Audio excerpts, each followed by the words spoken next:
मदद मांगने की जरूरत नहीं पड़े। हम कैंसर हो जाने के बाद जाते हैं, कई लोग जो है, और फिर उसके बाद संस्थाएं मदद करती हैं, लोग मदद करते हैं, लोग मदद करने वाले लोग हैं। लेकिन अगर कोशिश की जाए कि पहले तो कैंसर के कई कारण हैं जो नहीं पता चलता है, कई तरह की बीमारियां हैं जिसके कई कारण हैं लोगों को नहीं पता चलता है, लेकिन हम उसे किसी स्तर तक रोक सकते हैं। जैसे टोबैको चेविंग एक है, तंबाकू का खाना, सिगरेट का स्मोकिंग जो है, गुटखा का खाना, इसे हमें रोकना चाहिए। क्योंकि ये क्या करता है, आपने इसको अपनी आदत बना ली है तो फिर आपको छोड़ता नहीं है, आपको छोड़ता नहीं है, और बाद में ऐसी स्थिति आ जाती है कि आपके साथ साथ आपके परिवार को भी कहीं का नहीं छोड़ता है। इतना इसका खर्च है, जान का बचना बड़ा मुश्किल है कई बार जो है। हालांकि बहुत सारे अवेयरनेस जो है लोगों के बीच में है, इसलिए आज बहुत सारे ट्रीटमेंट हैं तो बचाया जा सकता है, लेकिन इसका ये मतलब नहीं कि हम उसके आदी बन जाए। सुरक्षा संस्था जैसी कई संस्थाएं देश में काम करती हैं, इनके साथ जुड़कर हमें जो है उस मुकाम पर पहुंचाना है देश को, अपने मलाड़ को, अपने मालवनी को, अपने मुंबई को, कि हम जितना हो सके स्वस्थ रहे। और सुरक्षा, उनका तो बड़ा अच्छा संस्था का नाम ही है सुरक्षा। आप अपनी सुरक्षा जितनी रखें उतना अच्छा है। देश के ऊपर बोझ नहीं बन पाएंगे हम, नहीं तो क्या होता है, हमारे खर्च दूसरों के ऊपर आता है। हमारे खर्च जो है पब्लिक के जो टैक्स से आता है उसके ऊपर हमारा खर्च आता है। हम उसे रोके, खुद से स्वस्थ रहें। ये नहीं कि हमारे पास हो सकता है कोई इंश्योरेंस हो और हम जाके उसके हिसाब से अपना डर खत्म कर लें कि हमारे पास तो इंश्योरेंस है, हम कुछ भी खाएं पिए रहें, तो नहीं चलेगा। हमें अपने स्वास्थ्य के प्रति बहुत जागरूक रहना चाहिए। और जो है आज यहाँ पे जो कार्यक्रम रखा गया है, हेल्थ चेकअप ही रखा गया है, आप सभी लोग हैं, स्वास्थ्य जांच जरूर कराएं अपनी। और इसके बाद जो डॉक्टरों की सलाह होगी, जो हमारे एक्सपर्ट्स यहाँ बैठे हैं, ऐसा माने जाने एक्सपर्ट हैं, और हो सकता है आपकी सेवा में आज यहाँ मुफ्त में आए हुए हैं, आपके लिए मुफ्त में ये सेवा दे रहे हैं। तो कई बार ऐसा होता है कि मुफ्त की चीजें और मुफ्त का सलाह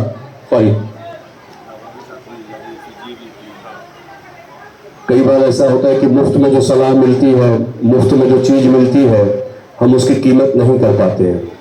तो ऐसा नहीं हो, वो एक्सपर्ट हैं, वो आपको सलाह दे रहे हैं आपके स्वास्थ्य के लिए। साथ ही साथ आपको कुछ मेडिसिन भी यहाँ पे उपलब्ध है, कुछ दवाइयाँ भी दी जा रही हैं जिसका कोई चार्ज नहीं है। ईसीजी की व्यवस्था की गई है आप अपने स्वास्थ्य को, क्योंकि एक गहरी बीमारी होने के बाद आप बाद में दौड़ें, इससे बेहतर है कि समय रहते हम उसको जांच करा के स्वस्थ रहें। जो भी छोटी मोटी चीज़ें अगर हमारे शरीर में, हमारे स्वास्थ्य में कोई गड़बड़ी दे रही हैं, तो हम सही समय पर उसको इलाज करके, सही समय पर उसको कंट्रोल करके हम उसे बड़ा बनने से रोक सकते हैं।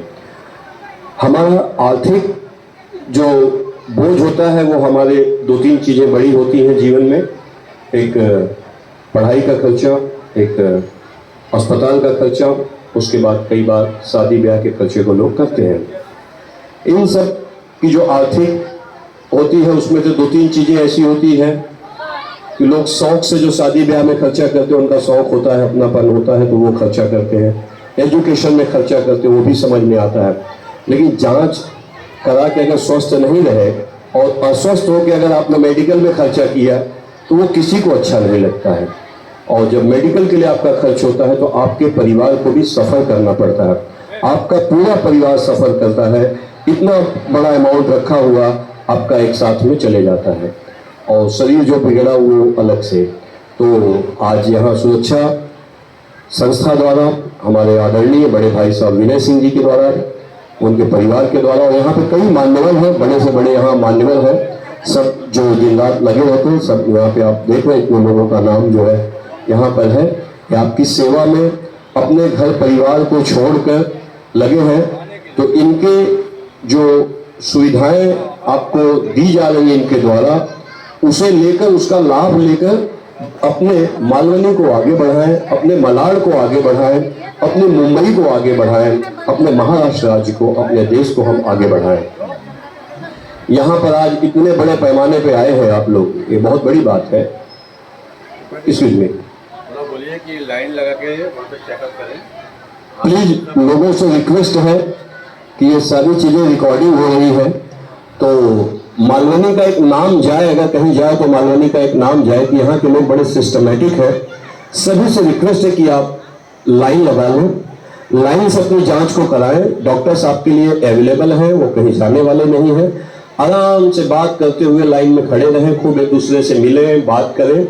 ऐसा न करें कि अव्यवस्था हो जाए और वॉलेंटियर्स कोई और काम कर रहे हैं, उस काम को छोड़कर केवल आपको लाइन लगाने में। मेरी आवाज लग रही है कि आप लोगों तक जा रही है, देख रहा हूं कि बहुत अच्छे से आप लोग सुनकर लाइन लगाने भी लगे, ये बहुत बड़ी बात है।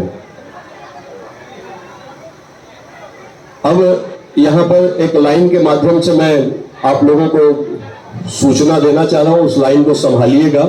गाना फिल्मी है, लेकिन उसका जो मैसेज है आप लोगों तक अगर पहुंच गया तो मैं समझूंगा कि मैं बोलने में कामयाब रहा, अपनी जो सूचना में जो देना चाह रहा था गाने के माध्यम से, तो वो आप तक पहुंच गई। तो जरा सुनिएगा और इस लाइन को आप लोग नोट, जो सब लोग रिकॉर्ड कर रहे हैं, रिकॉर्डिंग कर रहे हैं, कोई बात नहीं, आप रिकॉर्डिंग करिएगा और लोगों को भी इसको फॉरवर्ड कीजिएगा और गाने को समझिएगा। गाना फिल्मी है और उसकी लाइन आएगी अलग। और भंग का रंग जमा हो चकाचक, फिर लो पान चबार, और ऐसा झटका, देखिए झटका है, झटका कहाँ आएगा, गाने को ध्यान रखिएगा और गाना जब चेंज होगा तब ध्यान रखिएगा। और ऐसा झटका लगे जिया पे पुनर्जन्म हो जाए। और पुनर्जन्म होगा कि नहीं देखते हैं हम। और मत खाओ पान तंबाकू वाला। ये आप लोग ताली नहीं बजाएंगे तो मजा आएगा, थोड़ा सा साथ देंगे तो मैं गाने को थोड़ा सा साथ दे पाऊंगा। और मत खाओ पान तंबाकू वाला, कह दे मुंह के अंदर छाला, फिर तो कैंसर ऐसा करे धमाल, टेढ़ा कर दे मुंह का हाल। मत खाओ पान।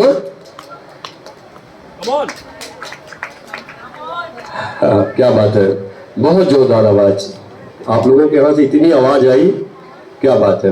तो इसे छोड़ें, इसे खाएं नहीं।